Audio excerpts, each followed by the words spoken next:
han pedido que hagamos un taller de lo que son las mediciones de radiaciones no ionizantes. Sin embargo, me voy a permitir, antes de eso, hacer una breve síntesis del por qué viene en auge este tema. Y precisamente queremos hacer de manera simplificada una visión de lo que fue la evolución de la tecnología. Entonces, cuando arranca el proceso de la comunicación de los seres humanos, una necesidad básica de transmitir un mensaje a través de algún medio, iniciamos este proceso de comunicación, hacerlo a través de medios alámbricos, ¿verdad? Posteriormente a estos medios primitivos que podemos ver ahí en la lámina, esta necesidad sigue permitiendo nuevos desarrollos y llegamos a los sistemas alámbricos de comunicaciones. Entonces tenemos las centrales alámbricas conmutadas, ¿no es cierto? Centrales que inicialmente fueron centrales analógicas, luego centrales digitales, en su momento operado por humanos conmutando, después siendo automáticas, etc. Entonces, posteriormente a eso, surge la necesidad de tener movilidad y dejar de estar anclados, ¿verdad?, hacia una línea fija. Y entonces aparece un sistema que no tuvo mucho, al menos acá en el país. Algunos tuvieron un sistema de radio conectado a un teléfono sobre un vehículo y lograba conectarse con el receptor en el domicilio y hacer un tipo de llamada inalámbrica, ¿verdad? Entonces evolucionan los sistemas y requerimos más movilidad, necesitamos cobertura, y entonces aparece lo que se conoce como la telefonía celular. Entonces aparece el concepto de telefonía celular.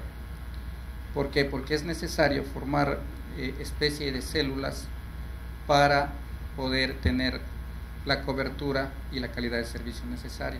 Y adicionalmente se requiere una cantidad X de radiobases que se conocen para poder tener continuidad en el servicio.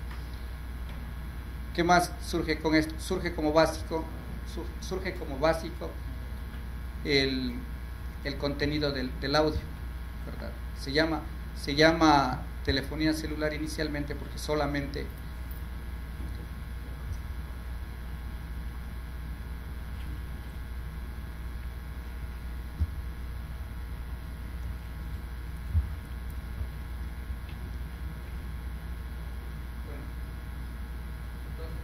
comienza con el nombre de telefonía celular. ¿Por qué? Porque como aparece solamente con el servicio de voz, posteriormente evoluciona, viene el tema de los buzones de mensajes cortos, y rápidamente, en unos pocos años, hay varios servicios sobre una sola pantalla. Entonces se cambia el concepto y se deja de llamar telefonía celular y empieza a llamarse, o se llama ahora, servicio móvil avanzado. Entonces, para este servicio móvil avanzado, efectivamente se hace uso del espectro radioeléctrico, y aquí es donde surge, y aquí es donde aparece esa preocupación de acá de la sociedad, el empezar a ver que para dar el servicio móvil avanzado se requiere una cantidad significativa de estaciones radiobases que usan espectro radioeléctrico. Ahora, este espectro radioeléctrico tiene la característica, por la energía que lleva una onda radioeléctrica, de estar dividido en dos partes básicamente. Una parte ionizante, que son los rayos gamma, los rayos X, y una parte no ionizante, que son las ondas de radio normales que utilizamos para las comunicaciones.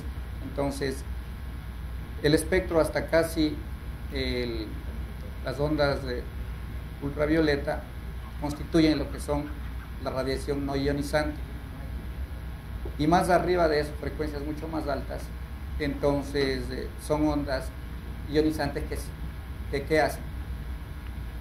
Pueden modificar la estructura de un átomo, las ondas ionizantes. El hecho que nos atañe acá, que es el espectro radioeléctrico utilizado para las telecomunicaciones, está dentro de las ondas radioeléctricas que no tienen suficiente energía para modificar la estructura de un átomo. Entonces, vamos a usar un símil con algo que es tangible hacia nosotros, que es una bombilla de luz, respecto a, para poder visualizar lo que se requiere para tener un mejor servicio respecto a una estación radioeléctrica. Entonces, semejante, puesto que el espectro de la luz también es parte del espectro radioeléctrico, el comportamiento es semejante. Nosotros una bombilla, si es que le tenemos a una altura X, vamos a tener un área de cobertura, en este caso semejante al área amarilla. Si le bajamos más hacia el piso, entonces obviamente tenemos mayor intensidad de luz, que podemos decir mayor nivel de señal, pero reducimos la cobertura. Entonces el círculo concéntrico interior, ustedes pueden ver que se reduce obviamente la cobertura. De manera análoga funciona el sistema, en este caso móvil avanzado, que es el que preocupa realmente a la comunidad. Entonces, para tener mejor nivel de señal, necesitamos que las antenas no estén muy lejos de las ciudades ni estén muy altas. Entonces, obviamente, si requerimos tener mayor cobertura, necesitamos colocar dichas antenas sobre estructuras metálicas, que en este caso pueden ser las torres autosoportadas o los monopolos, que normalmente están entre 25 y 30 metros. Y obviamente es por la naturaleza del espectro radioeléctrico.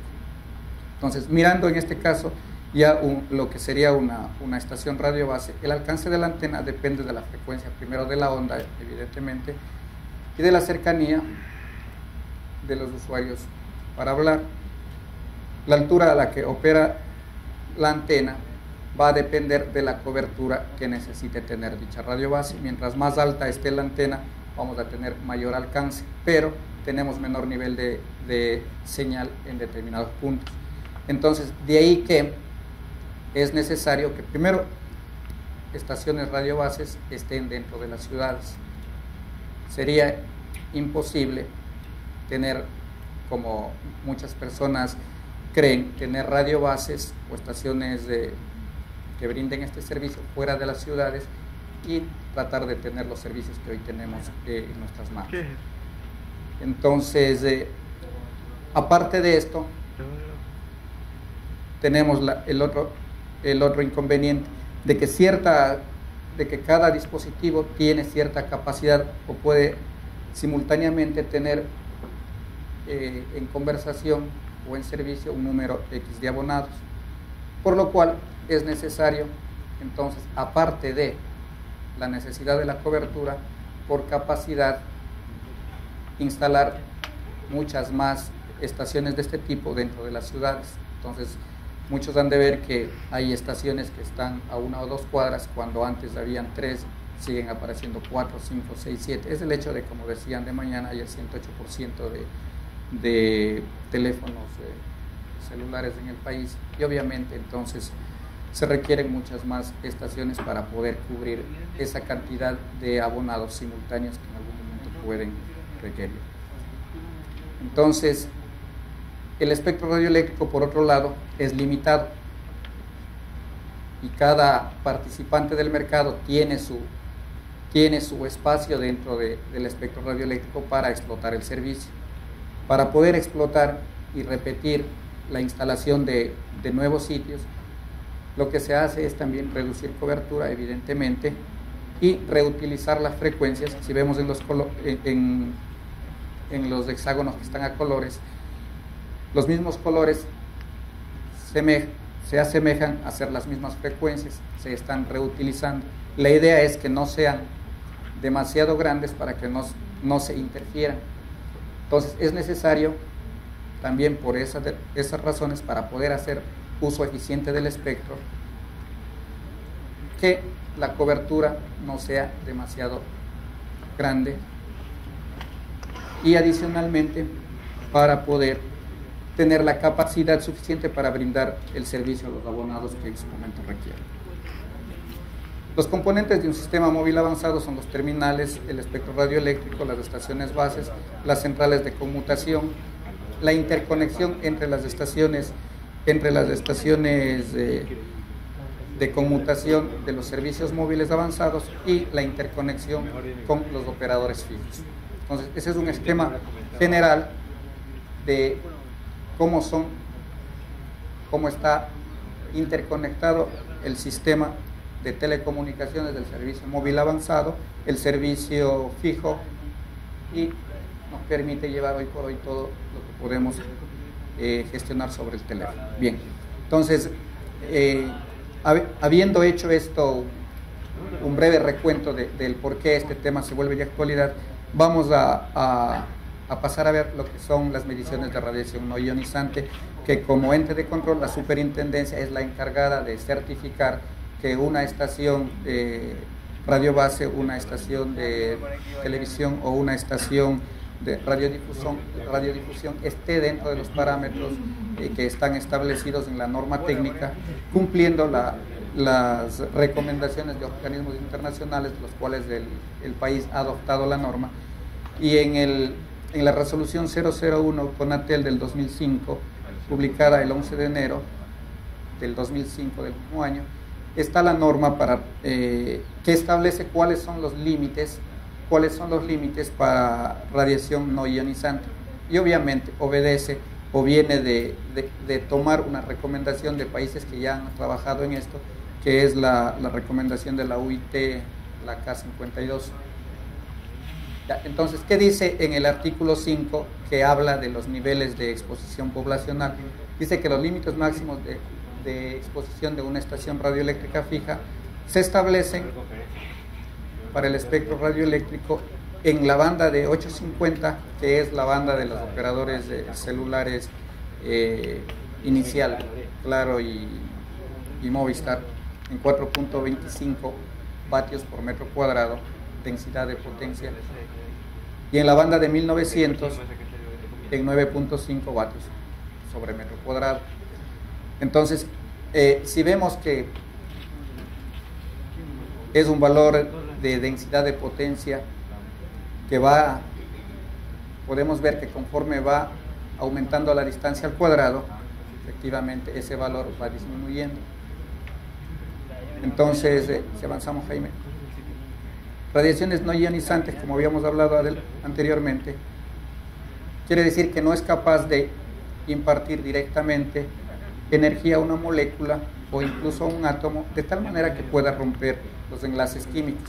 Lo único que hace la radiación no ionizante o estar sometido a este campo electromagnético produce cierto nivel de calor, que obviamente es muy por debajo de 1 grado centígrado.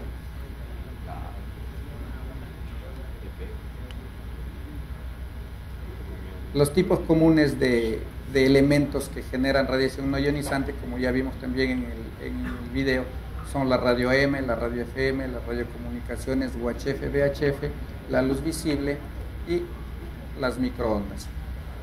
Dentro de los equipos que nos sirven para medir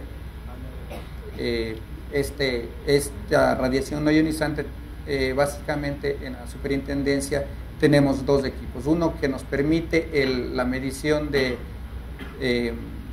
banda angosta, que es el equipo, el que tenemos acá, el NARDA SRM 3000. El equipo permite seleccionar la frecuencia y medir de manera selectiva cuáles